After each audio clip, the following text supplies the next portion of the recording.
മടിവാള സൈഡിലൂടെ ഞാൻ പോകുമ്പോണ്ട് ആടി എഴുതി വെച്ചിരുന്നു ചേട്ടാ ഒരു ചായ എന്നാ പിന്നെ ചായ കുടിക്കാം. നേരെ ഒന്നും നോക്കിയില്ല, നേരെ ആ കടയിലേക്ക് കയറി. അങ്ങനെ ചില്ലും കൂട്ടി കണ്ട എല്ലാവരെയും നമ്മൾ ഓർഡർ ചെയ്തു. പക്ഷേ രതീഷ് മാത്രം ഉണ്ടായിരുന്നില്ല. അങ്ങനെ ആദ്യം ഞാൻ തുടങ്ങിയത് കല്ലുമ്മക്കായിലായിരുന്നു. എൻ്റെ ഫേവറേറ്റ് ആണ് കല്ലുമ്മക്കായ. പക്ഷെ ഉപ്പ് തീരെ ഇല്ലാത്തൊരു കല്ലുമ്മക്കായായിരുന്നു, അതുകൊണ്ട് അത്ര ഇഷ്ടപ്പെട്ടില്ല.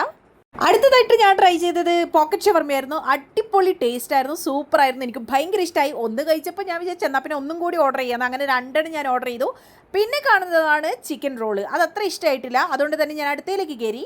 അടുത്തത് പഴം നിറച്ചതായിരുന്നു. നല്ല പഴുത്ത പഴവും നല്ല മധുരവും എല്ലാം കൂടിയായിട്ട് അടിപൊളിയായിരുന്നു. പിന്നെ ഇതാ പോക്കറ്റ് ഷവർമ കാണാൻ തന്നെ എന്ത് രസമാണല്ലേ, അടിപൊളിയാണ് ടേസ്റ്റും.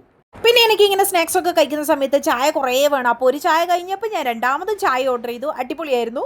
ആരെങ്കിലും അപ്പോൾ മടിവാള സൈഡിലൂടെയൊക്കെ പോകുന്നുണ്ടെങ്കിൽ ഇതാ വീഡിയോ ഒന്ന് കയറി നോക്കിയാൽ മതി, നിങ്ങൾക്ക് എന്തായാലും ഇഷ്ടപ്പെടും. ചിലതൊക്കെ അത്ര ടേസ്റ്റ് ഇല്ലായിരുന്നു, പക്ഷേ ചിലതൊക്കെ അടിപൊളിയായിരുന്നു. അപ്പോൾ എല്ലാവരും ഒന്ന് കയറി നോക്കിയിട്ട് ട്രൈ ചെയ്യുക. ഇതാ ഈ കണ്ണാടിക്കൂട്ടിൽ കാണുന്നതൊക്കെയാണ് ആടെയുള്ള സ്നാക്സ്. അപ്പോൾ അത്രയേ ഉള്ളൂ. Tata bye bye, love you ഉമ്മ.